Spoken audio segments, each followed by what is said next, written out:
Le grand jeu du chaud et du froid. Le chaud et le froid du manipulateur, c'est cette alternance de carottes et de bâtons, soit de comportements contradictoires dont un pervers narcissique use tout au long de ses relations.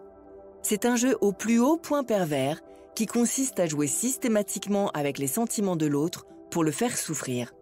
Grâce à lui, l'emprise s'installe et se resserre toujours au bon moment.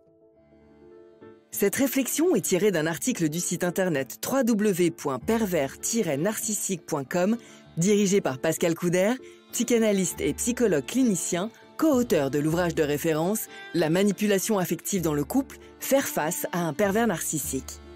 Depuis plus de 30 ans, Pascal Couder et son équipe de thérapeutes, spécialistes des questions autour de la manipulation sentimentale, prennent en charge les victimes de PN francophones partout dans le monde grâce à la vidéoconsultation. Rendez-vous sur pervers-narcissique.com pour accéder gratuitement à une multitude de ressources précieuses. Le chaud et le froid du manipulateur, du grand jeu à l'abandon. On rencontre, dans le comportement qui consiste à souffler le chaud et le froid, chez le manipulateur, les deux extrêmes d'un même comportement. Il va un jour aimer puis rejeter, complimenter puis dénigrer, soutenir puis détruire. Il s'agit d'instaurer la relation sur une tension. Elle jouera sans cesse sur le fil de la dépendance affective, de façon à l'amplifier toujours davantage par un jeu d'un va-et-vient continuel. Et le jeu doit continuer jusqu'au point de non-retour, jusqu'à rendre la dépendance insupportable. D'un point de vue stratégique, le chaud et le froid du manipulateur sert tout simplement à rendre sa victime accro, totalement dépendante à sa personne.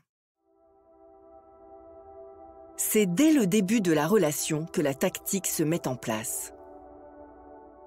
Elle commence au moment de cette fameuse lune de miel, qui sert à emmener la victime sur un petit nuage.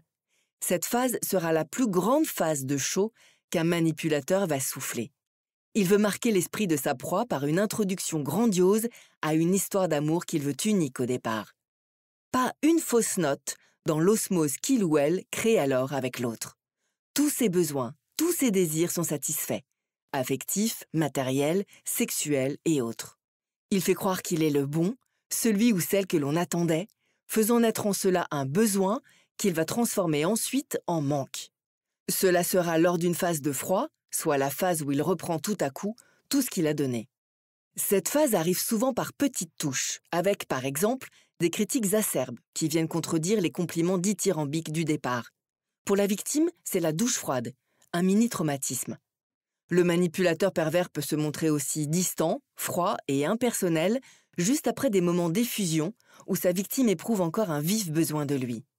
Il peut encore disparaître un certain temps, sans avertir et sans raison. Ces réactions contradictoires auront toujours lieu de façon détachée, énigmatique, sans aucune explication. Il ne s'excuse jamais de ses absences impromptues ou de ses rendez-vous manqués. Il laisse planer le mystère sur sa vie, impose des silences radio et des moments de mutisme impénétrables pour faire travailler l'imagination de l'autre. Ce qui se produit, bien sûr, la victime se retrouvant plongée dans un désarroi total. Elle souffre d'une frustration affective d'autant plus grande qu'elle a cru à cette parade d'amour. N'y comprenant rien, elle se torture de questions et se met à culpabiliser. Façon pour elle de s'accrocher à cette relation fantôme. Qu'a-t-elle fait de mal? Pourquoi fuit-il? Qu'est-ce qui ne va pas en elle? Autant de questions qui resteront sans réponse. Car, complètement séduite, elle recherche en elle la cause des comportements contradictoires de l'autre, loin de réaliser qu'en réalité, il n'y a pas de cause. Un pervers narcissique se joue purement et simplement de sa victime et de ses sentiments, car il a besoin qu'elle souffre pour lui. Cela le flatte et surtout, cela rehausse son narcissisme. Quel est le but du jeu? Au fil de la relation, le pervers n'aura de cesse d'aviver le manque et de chercher à l'amplifier. Sa tactique est de distribuer ses largesses au compte-gouttes. Ne pas en donner trop, pour que le partenaire reste toujours en manque, mais assez quand même pour qu'il garde l'espoir et continue de s'accrocher. Le phénomène ira crescendo en donnant de moins en moins pour que la victime s'accroche jusqu'à sombrer dans une dépendance aveugle. Gravitant autour de son bourreau comme un papillon de nuit, elle subira le jeu pervers du yo-yo, tantôt attiré, tantôt repoussé.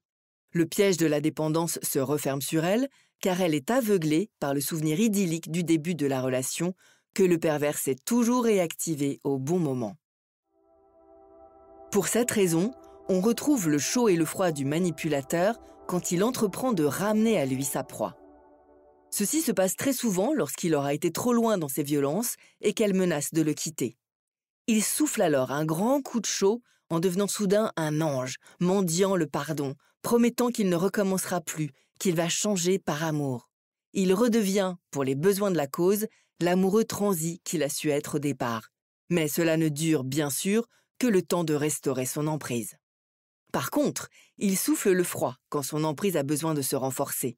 Soit que sa victime reprenne de la vigueur, soit qu'il sente sur elle une influence extérieure, comme une présence amicale qui commence à se mêler des choses. Il peut alors lui imposer un traumatisme, comme une rupture calculée, histoire de lui causer un choc qui lui permettra de resserrer ses griffes. Le chaud et le froid est un mouvement perpétuel qui laisse la victime sans cesse désemparée et en proie à des hauts et des bas émotionnels épuisants. Si elle souffre d'une faille narcissique profonde, elle peut ne jamais prendre conscience du tango endiablé qu'elle danse avec son manipulateur. Le risque est de tomber dans une dépendance affective complète et de perdre totalement sa personnalité au bénéfice de ce dernier. La victime abdique alors ses valeurs et renie son entourage et tout ce sur quoi reposait son équilibre auparavant. Pascal Couder, psychanalyste et psychologue clinicien, travaille sur la dépendance affective qui creuse le lit des relations toxiques. Travailler sur les failles affectives qui vous font souffrir permet de ne plus attirer de partenaires malsains et intéressés. Thérapie possible sur Skype. N'hésitez pas à vous faire accompagner par des thérapeutes spécialistes de la question de la perversion narcissique. Rendez-vous sur www.pervers-narcissique.com et trouvez-y de nombreux conseils sur comment gérer la séparation, comment gérer l'après, la reconstruction, et vous pourrez également rentrer en contact avec un membre de l'équipe. Ne restez pas seul. Merci d'avoir écouté ce podcast. Rendez-vous très prochainement pour un nouvel épisode. N'hésitez pas à vous abonner pour ne rien manquer des prochaines publications. À très bientôt.